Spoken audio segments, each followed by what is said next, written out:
Hey, what's happening, all you miraculous people out there? I'm Duuz-Diz-Din, and I'm coming at you with another episode review of Miraculous Ladybug. This time it's Season three's episode titled Onichan. Onichan! Wait, what? No? Not Big Brother Onichan, but, Demon Onichan? That's just weird. Okay, well, disappointment aside, this episode is all about Lila.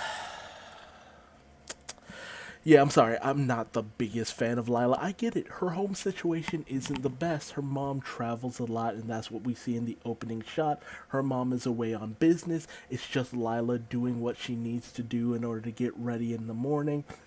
That's fine, but I'm just not about stories where characters are these big epic liars and stuff like that, and only one character knows anything, and I don't know, just not my favorite character amongst the cast.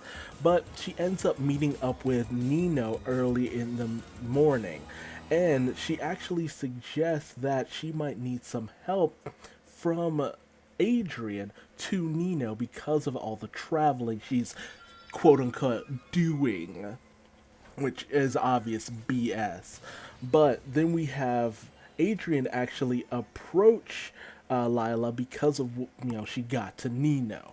This whole chain of events going on here, and she Adrian suggests maybe helping her out. Naturally, Marinette is listening in on all of this, but during her conversation with Nino in the morning, Lila dropped hint that, oh, she's not interested in Adrian that way. No, she has no interest, which is an obvious lie. And Marinette knows it, but Alia, despite being the seeker of the truth that she is completely drinking the Lila Kool-Aid.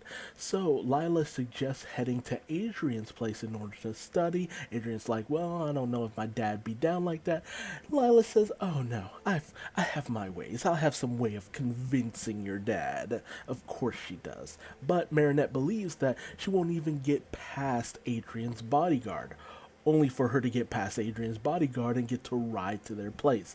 So Lila's silver tongue is just whooping up a storm throughout this entire episode. And it even gets to the point where Marinette ends up taking Julica's bike in order to follow them back to Adrian's place. And Tiki suggests that, hey, why don't you just trust Adrian? But Marinette's of the opinion that while she does trust Adrian, she doesn't trust Lila to ultimately end up causing troubles for someone else down the lines, which is exactly what ends up happening. Because of Lila, a big incident happens, but that's just her character at this point. And we actually have Lila manage to get around Natalie by suggesting that, oh, well, because Adrian said in the car that, oh, the lowest score he ever got was an A minus, she uses that as a way of saying, well, Adrian said he was having some trouble with this one subject that he got an A minus in, so I was going to help him out, at least for half an hour, which Natalie ends up succumbing to, because it's just like, well, it's to help out Adrian. And it's just like, my god, this girl is just no good, no good. But Marinette's outside trying to construct something in order to get in, only for her to be stopped by a fireman who's just like, yeah, that structure's not safe. But they end up actually discussing the whole situation, just kind of chilling out. Meanwhile, as Lila ends up going snooping through Adrian's room, she comes across a photo of him and Kagami from their fencing class, and naturally she gets jealous. But Adrian's just like, hey, you done snooping around my room? We actually gonna get to studying? Meanwhile, the fireman actually helps stabilize the structure that Marinette was gonna try to climb up on. Lila also ends up noticing a picture of Ladybug that Adrian still has, and actually gets a little annoyed at the fact that Adrian still seems to like Ladybug, despite everything, which of course he does. However, time runs out, and Lila uses those last few minutes to snap a pic of her kissing Adrian, and she uses that opportunity to send it to literally everyone in their class. However, we see that Mr. Gress might actually have Adrian's phone bugged or something, because he also receives that image, and I'm just like, wait, how did you get that message? But on her way out, she ends up being confronted by Mr. Regress, who shows great disapproval of her being there, and even actually starts to, actually yells at Natalie and Adrian's bodyguard about her intrusion. Meanwhile, Lila comes across Marinette, who, the structure wasn't as sound as she thought it was, but Lila just moves on, having gotten the little bit of wickedness that she wanted. And, even Plague kind of calls out Adrian on trusting Lila too much, because it's just like, no, she's no good, dude. She's obviously up to no good. And Plague knows no good. But, Miss Gabriel chews out Natalie about the whole situation, but ultimately decides that he won't he feels that ultimately the situation will sort itself out, knowing that there will definitely be some people who are aggravated about the whole situation between Lila and Adrian. And sure enough, once Kagami ends up getting this message, we see that she actually kept the flower from all their first interaction, the flower that Adrian gave to Kagami. And, having felt the heartbreak that Kagami is feeling, Gabriel transforms into Hawkmoth, and he uses this opportunity to, send out one of his Akumas to infect, really distraught Kagami. It afflicts the rose that Adrian gave to Kagami, and he dubs her Onichan, a tiny demon. And he declares that she should use this opportunity to keep the deceptive Lila Rose away from the innocent Adrian Agress, and should Cat Noir and Ladybug get in her way, she should take away their Miraculous, because it's just like, oh, it would serve them right. So he's using this twofold to get the Miraculous and to keep Lila away from his son. Now, originally I wasn't quite sure about this plan, because I thought they were already in alliance, but Hawkmoth simply wanted to originally use Lila as a victim for akumatization, because she willingly allowed herself to be akumatized. She felt that she was a very easy target. But that alliance wasn't truly formed from that point forward, which gets addressed later on in the episode. But as Kagami ends up being transformed into Onichan, she goes to Adrian and makes the declaration that Lila will no longer see Adrian or manipulate him in any way. Realizing that this is Kagami, Adrian's like, no, she just seeks attention, that's all. But Onichan is undeterred and goes to try to take down Lila Rose. However, Marinette ends up seeing Onichan's departure, and Plague kind of comments on the fact that so many girls tend to fight over Adrian. So Adrian transforms, and as Onichan catches up with Lila tries her best to kind of, brush off the whole situation, but Adrian, or Cat Noir, intervenes in order to get grab Onichan's attention away from Lila as they fight it out, while Ladybug manages to get Lila to safety, although Lila snaps back saying she didn't need Ladybug's help, and saying that Kagami isn't even worth Adrian, which then Onichan shows up as if on cue and manages to, somehow like mark Lila at first, only for Ladybug and Cat Noir to intervene. And as they end up fighting it out, Lila, makes a run for it and ends up running into Roger Cop. And so, as the heroes and villain battle it out, Lila ends up noticing that she has this massive horn on her head, and it starts to glow. And Roger's cop phone ends up vibrating, and he gets this message with a rose with a horn in the center. And we also see that Onichan's horn lights up as well. And Onichan ends up switching places with Roger Cop. So, this weird homing ability. Very interesting, very fascinating ability for the most part. Why it ties in with a cell phone is kind of weird, but I guess because the message of what Lila did was sent over a cell phone, and that's the justification. But Roger Cop explains the situation when he ran into Lila, and Ladybug end up, realizing where they're probably at. And as Lila does manage to escape from Onichan, Onichan doesn't worry about it because she can be wherever Lila might end up running off to.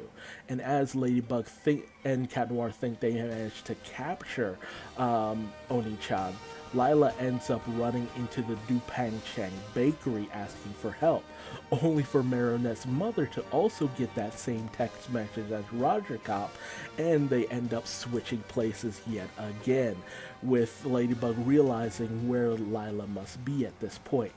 And we actually have this great scene where Onichan ends up getting a tongue lashing from Tom, Marinette's mom, Marinette's dad, which gives Lila an opportunity to just book it out of there, only for her to run into Ladybug and Cat Noir. And, Lila gives a lie that she was so thankful to see Ladybug, which causes her horn to apparently grow from the lie. But, very much like Pinocchio. But Ladybug also ends up receiving a text message as well, and Onichan and Ladybug switch places. And when Tom explains the situation to Ladybug, Ladybug kind of gets an idea of what she probably needs to do in order to capture Onichan. And I love this little moment where Cat Noir starts to joke around. It's just like, it's Adrien. I'm so much better looking, so much cooler, so much more fun, which I kind of have to agree. Adrian's civilian identity isn't as fun as Cat Noir to me personally. I feel that there's not too much. There's not enough going for everyday Adrian. Cat Noir is just kind of my favorite for the most part.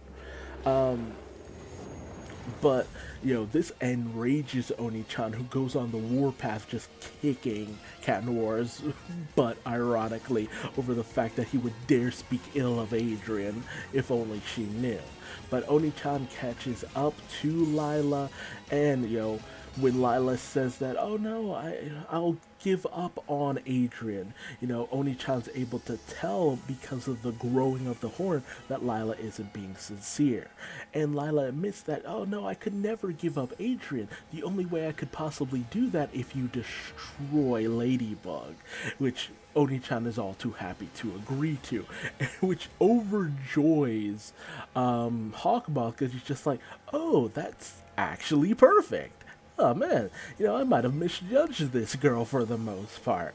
And so Onichan attacks Ladybug with a renewed vigor, and she ends up being helped by Cat Noir. However, Lila uses this opportunity to fake a leg injury in order to, bring Cat Noir over to her and no longer assist Ladybug in the battle. So he takes Lila to get to some safety and medical attention.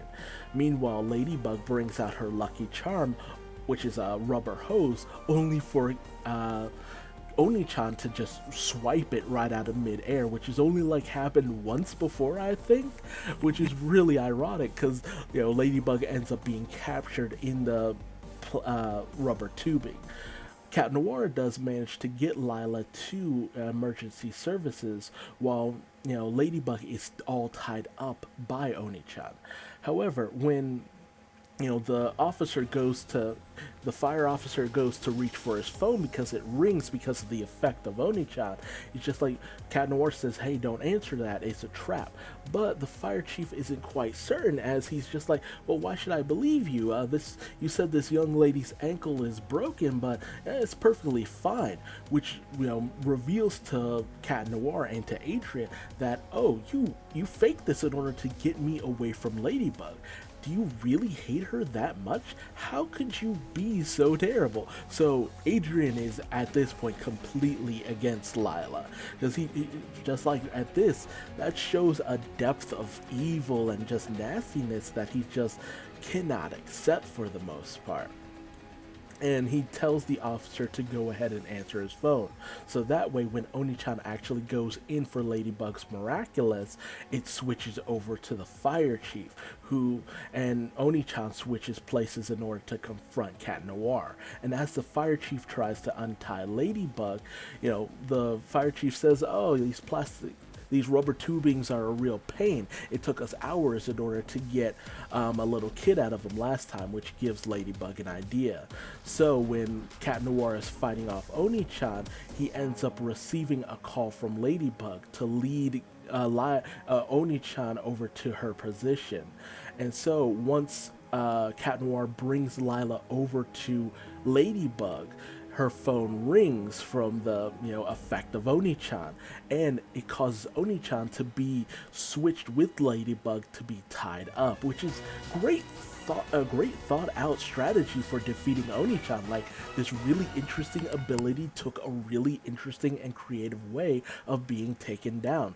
But Ladybug manages to take Onichan's weapon from her, and Cat Noir uses his Cataclysm to destroy the Boken, which allows Ladybug to de-evilize the Akuma, causing Kagami to switch back to normal.